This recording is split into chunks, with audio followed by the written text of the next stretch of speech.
After a very promising beta, we've all been looking forward to the final release of ESET Smart Security version 9. Well, it's out now, and here's the full review.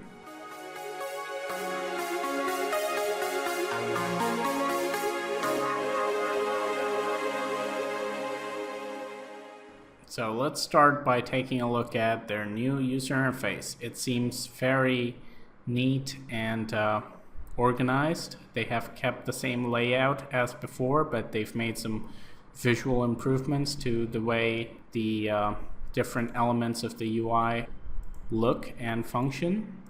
At the moment, it looks really good to me. I'm really happy with this new color scheme and user interface and the way it works, the fade and everything smooth. Once again, UI is a matter of preference, but as for me, I like it. Although I have noticed when we go into something like advanced setups and we try to navigate, some of the animations do seem a little bit sluggish, but then again, that could be because I'm on a virtual machine with limited video memory. That's what I meant to say. But anyway, most of the internals are still the same.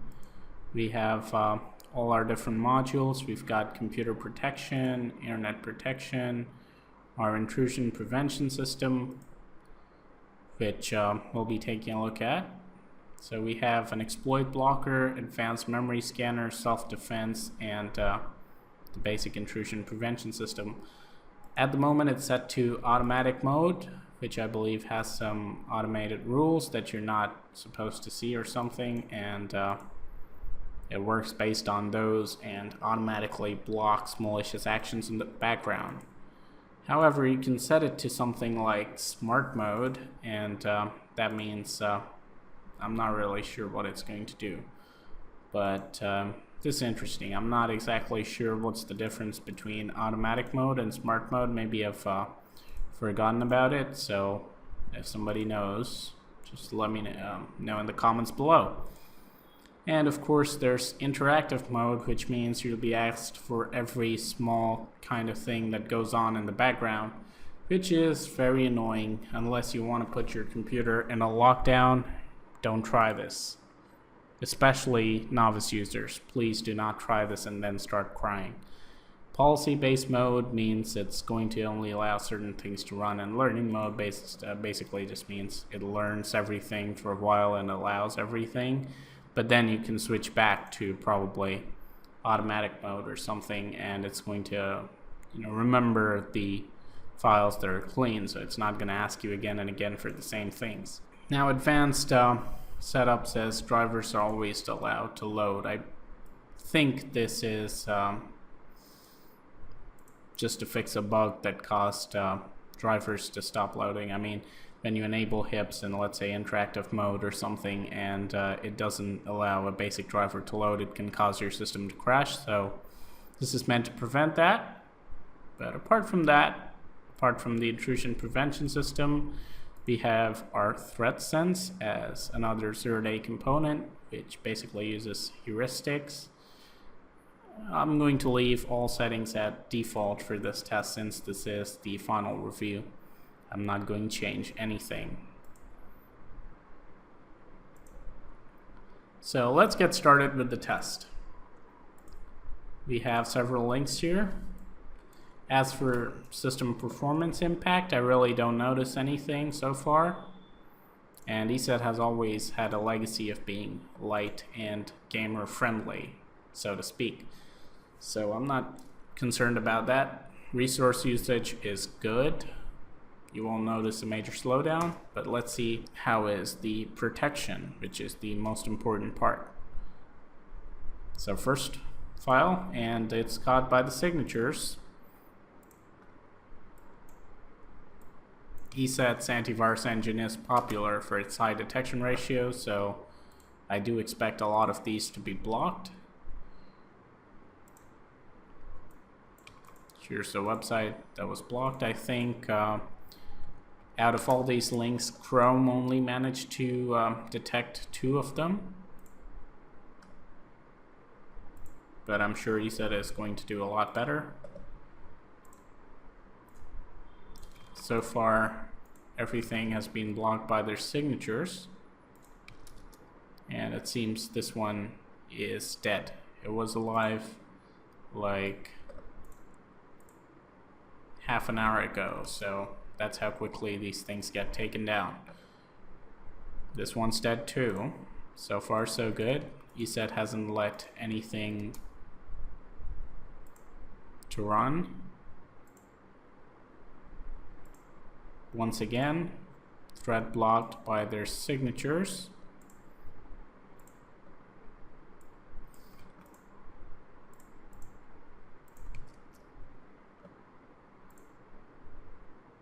Let's see if this one can run. It looks like it can, but it seems to have crashed. I don't really see anything in memory, so I guess that was a dead link. We'll do a scan with Hitman Pro just to make sure at the end before we call it a clean sheet. Let us go through the remaining few links. This one is blocked as potentially unwanted web page or potentially unwanted content found. So it's good to see that ESET does make a distinction between PUPs and malware, and it gives you a separate alert based on what is on the website. Usually the web blockers just say harmful website or something like that. Now here's a phishing website and it's not blocked, so that's a miss. This is actually a fake Google Drive website. As you can see, this is not Google Drive. It's something totally different. It's on a different computer, it's a different domain, but it just looks like Google Drive. And if you click on view your files, it asks you to sign in, but it's not going to sign you anywhere. It's just going to ask you for some email information, your Gmail, Hotmail, Yahoo, whatever email you use. It's just going to ask you for your email ID and password so that it can then steal your identity, steal anything that is attached to your email account. Could even, in some cases, get access to important financial data and steal your money. Anything that gives them money, they're gonna do. So always be careful when you're browsing or signing in anywhere. You should keep an eye on this URL over here, because these things are usually hard to detect or blacklist quickly. But yeah, ESET should add this to their blacklist. They should have, especially considering that they're pretty good in the signature department or the blacklisting department. So that's something to fix. Anyway, I guess that's it for the link test. Now I'll do a quick scan with Hitman Pro and be back with the results. No threats were detected by Hitman Pro, so apart from the phishing link that was missed, it is pretty much a clean sheet, at least when it comes to active malware on the system. Now let's proceed to the next stage, which is the file detection test. I'm just going to pause the protection for 30 minutes. That should be more than enough. ESET scan is pretty fast. Let's see if they've improved on that with this version. Here we have 500 pieces of malware waiting to invade the system. Let's see if ESET can stop them. So now keep in mind ESET cleans files by default. Before you had to go into advanced options and select clean, but I like the fact that they automatically remove files now. The scan speeds are pretty good, but not the fastest I've seen. Some files have not been removed automatically, so we're going to delete them. After the completion of the removal process, we're left with 92 items, which means a detection ratio of roughly 81.6%, which is not too bad given that these files are very recent. I just grabbed them today, but it's not the best I've seen once again. So now we're going to re-enable ESET shields and see if any of this malware is able to actually infiltrate the system. So it's time for our zero-day test. Now keep in mind that since ESET does have a clean feature, it's possible that many of these files may have been disinfected. This threat was caught, so let's go ahead and delete it. So we're going to run these files. If they're disinfected, they're not going to run. So that won't really be counted against ESET.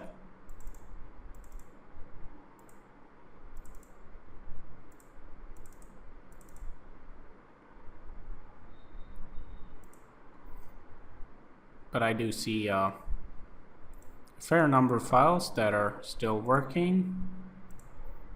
Here we have a process. Not too many though, a couple were blocked. Let's see if the intrusion prevention system is able to limit the malware's activities in some way so that they're not able to damage the system.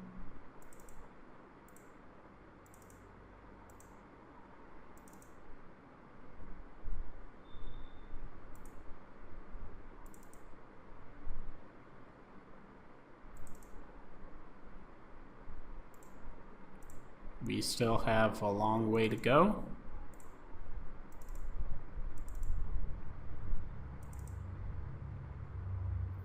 Something definitely happened there. I think I saw Windows Explorer terminate. Let's continue where we left off though.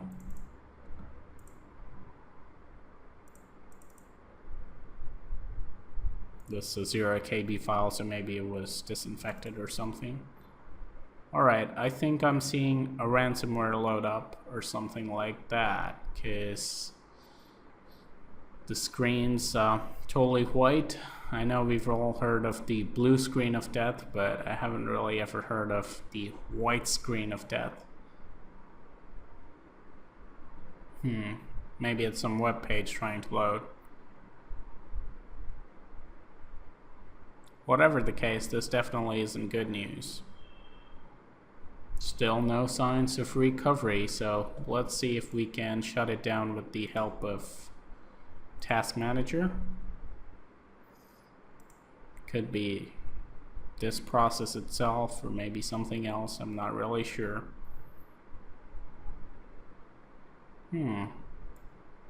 Okay, some weird Chinese stuff running in the background.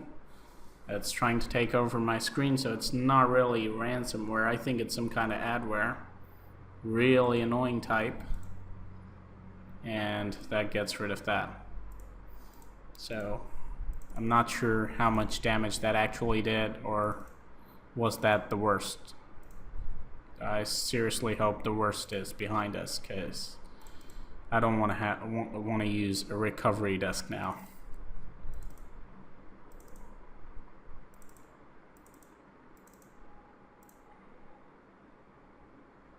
This one looks like McAfee. Alright, some weird error there.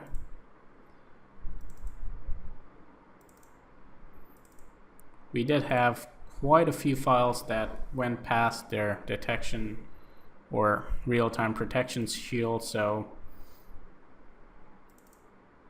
we should be able to know whether or not their intrusion prevention is doing any good job in the background.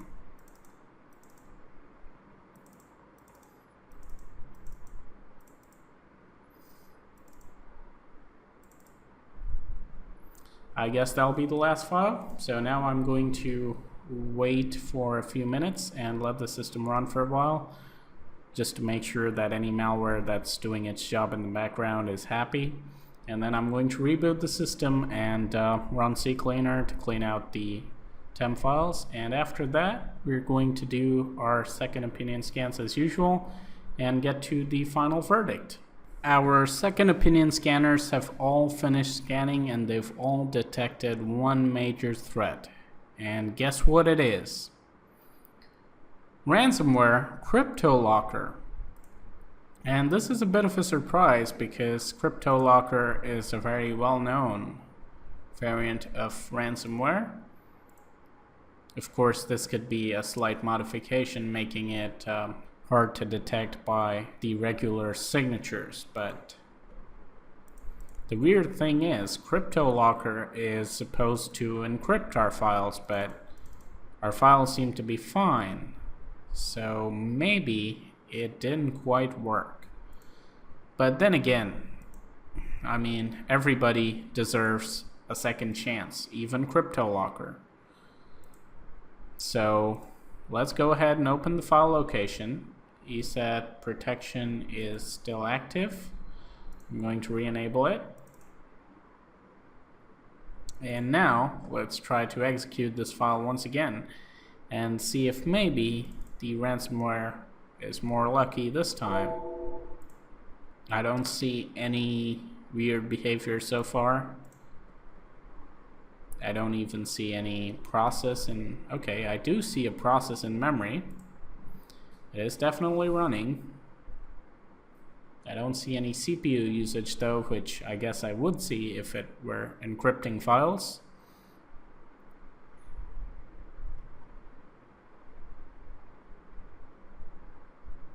It just seems to sit there and do nothing because my files appear to be fine. Let's just try adding this one file to all of my personal folders, just in case, you know, this one is picky and it just likes to encrypt files in any one particular folder. And let's run it again. Come on, CryptoLocker, do your magic. The viewers want to see some excitement.